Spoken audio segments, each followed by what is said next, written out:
Hey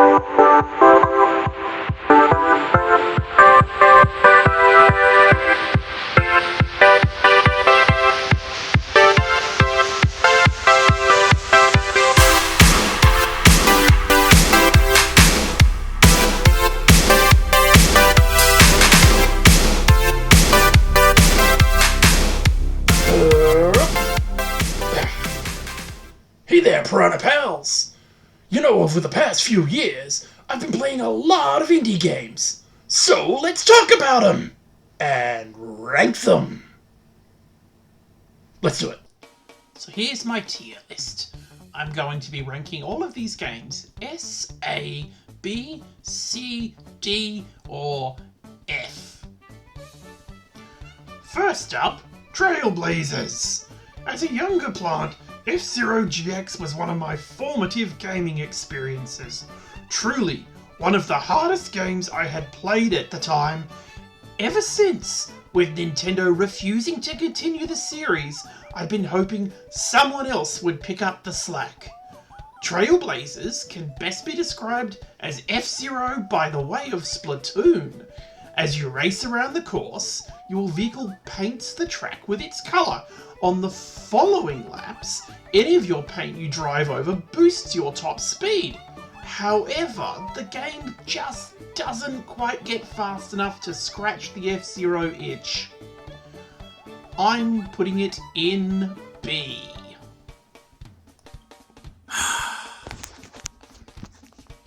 One day. Next, Far Lone Sails. I was expecting a lot more from this game. I've been told it was a very serious game with a very serious message. But I cannot really say what the message was, aside from the end of the world would be very bad. But why did the world end? Who knows? You're just a little guy and you've got to go to the right. In a post-apocalypse using a machine that keeps breaking down. Honestly, that could describe half a dozen indie games.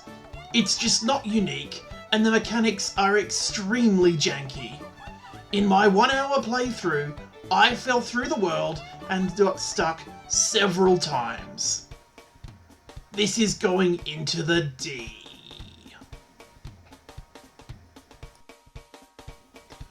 Radical Rabbit Stew is a bit of a difficult one to explain, but I think you'll know just by looking at it if it's the sort of game you're into. I kind of describe it as Choo Choo Rocket, but you're the cat. It kinda rules. Yeah, I got not much more to say about that. Give it a try. I'm putting it in the B. You definitely already know about Suika Game. Or at least have seen one of its many clones. A very simple block dropping game where the blocks are fruits, and if any two fruits of the same kind touch, they merge to form a larger fruit. Where Suika really excels is its physics engine that has just the right amount of jank to result in a level of unpredictability, as multiple fruit merging might somehow produce enough force to send a strawberry flying out of the playfield and causing a game over. This is what made the game suddenly take off as videos of streamers screaming at a watermelon went viral. It's an A.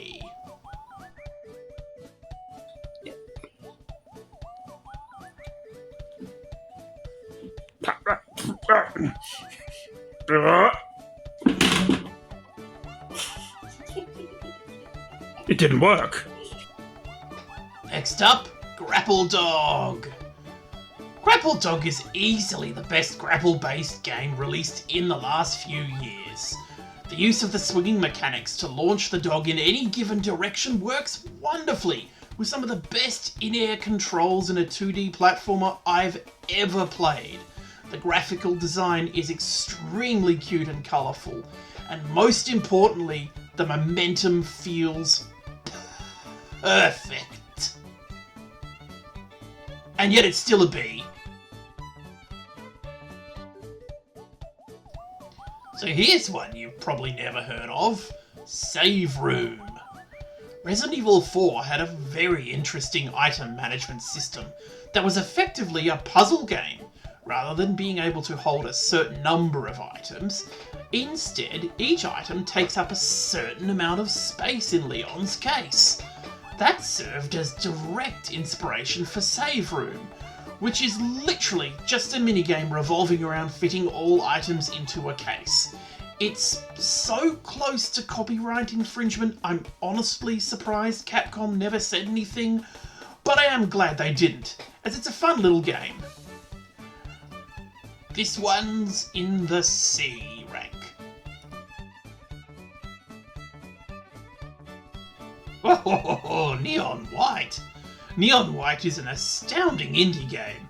The game loop is very simple. To complete each level, you must defeat every demon within and reach the goal.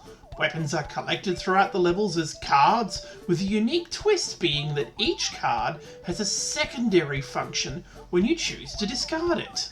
The pistol could be discarded for a double jump, the harpoon for a dash, and so on. At the end of each level, you're granted a rank, which unlocks extra options within the level. It is effectively a game that encourages and teaches you how to speedrun it. Each level only takes around a minute to complete, so it's very easy to find yourself doing just one more run to shave off a few tenths of a second. It's also incredibly stylish. A rank. And now, a word from our sponsor. Today's episode is brought to you by dogs.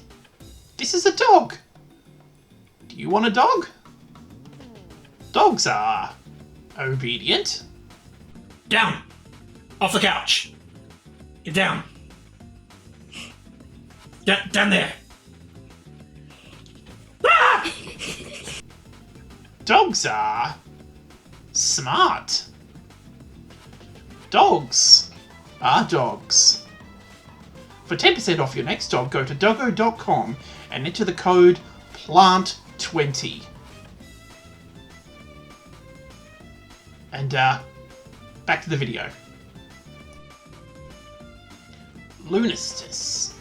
There's been a resurgence in games that have a PlayStation 1 aesthetic, and Lunistus is easily my favourite.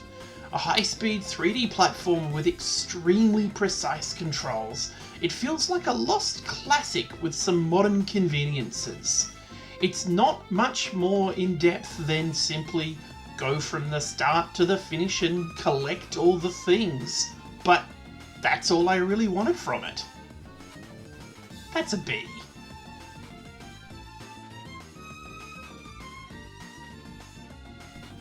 Next is one of my favourites, Little Gator Game. This is a game that is more than the sum of its parts. It's not particularly graphically impressive and the controls are a little sloppy, but it has so much heart, you just want to give the developers a big old hug. The game has a very simple premise. Our hero, a 10-year-old alligator, desperately wants to play with his big sister like they used to before she left for college. And now that she's back, she's too busy doing homework to participate in Little Gator's games. And thus he embarks on a quest to create something so extraordinary that she'll be forced to pay attention. It's adorable. And it's an A.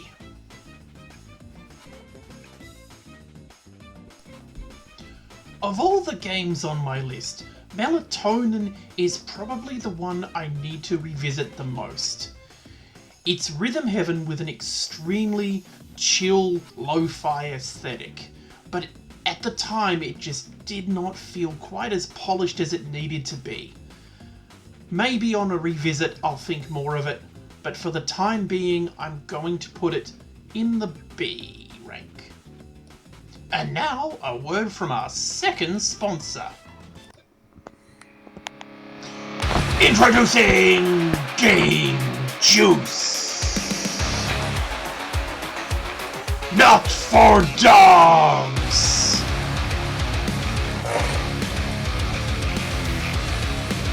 Game Juice is the first energy drink produced in a decommissioned nuclear power plant. Game Juice contains all the energy you need to game. Game Juice is the first beverage injected with methane.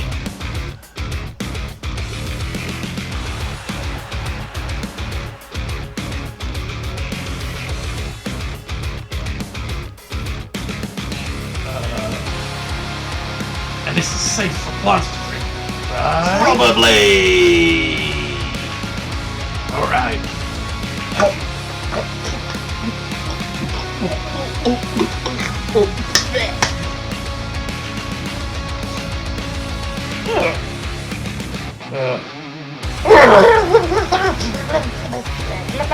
Game Juice is available now in 17 flavors, including regular, leaded, sugar-free, sugar max, and lemon lime. Game Juice will probably even taste alright. Game Juice should not be stored within 3 meters of any corrosive materials. Game Juice cannot be transported by air. Game Juice is technically not a war crime. Ugh. This game. From the makers of Parkour Jump Adventure, Simulator Stunt Tycoon Escape Kid Superhero World games, comes Chain Car Stunt Simulator 3D Extreme Highway Car Driving games. One of the many poor quality Android ports flooding the Switch eShop. Seemingly made by first naming it using a mishmash of random SEO terms and then working out a game to match the description. The only thing I will say in this game's defense is that there is no AI art used. Absolute garbage. F tier. Here's another lesser known one, Daily Dadish. The Dadish series is a simple but quirky 2D platformer. Every game in the series has the same simple premise. All of the Dadish's children have runaways, and so Dadish must brave a series of ever more challenging levels to find them. The levels themselves are always quite short, so they can become challenging without being unfair. Daily Dadish has a unique level for each day of a whole year, based on the Switch's internal clock, which I may or may not have abused to make sure I got to play levels that I had missed. It's a C rank. Balatro. Oh my goodness, Balatro. An easy S rank. Easily the best roguelike I've played since Hades. The Joker system that modifies the scoring rules and the way in which it interacts with other Jokers and other modifiers makes for an extremely satisfying run every time you play it. You know, Balatro might just be the best indie game of 2024. Until Silksong comes out, of course. What? Picross Logiart Grimoire is another Picross game. And, well, if you've played a Picross game, you know how that works. The only difference here is that the solutions actually feed into unlocking new puzzles. But it's all very rudimentary. Honestly, it's okay, but there really hasn't been a great Picross game in a very, very long time. I'm gonna give this one a B. I'm going to risk my first potentially controversial opinion. Animal Well is fine. This game has a lot going for it, a fantastic, creepy aesthetic, very clever use of various items, and a crunchy, minimal soundtrack that's very effective, but It's also got many tedious, repetitive, or just plain unfair sections. It's also far too easy to get lost, as all the different regions look basically the same.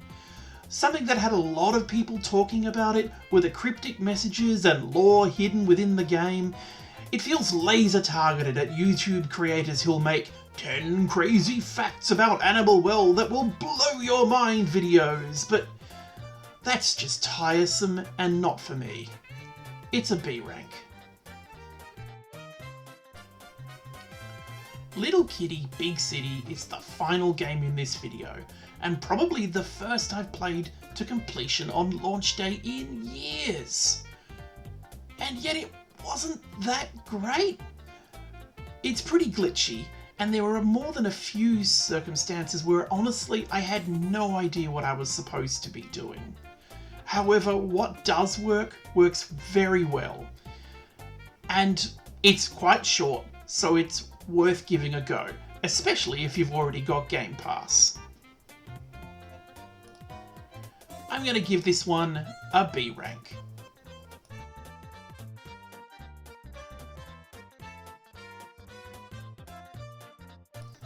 So that's it.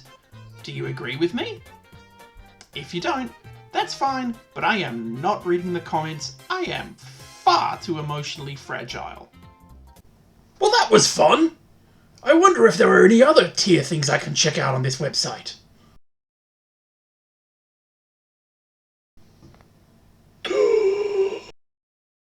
This is the correct answer, and any comments to the contrary will be deleted!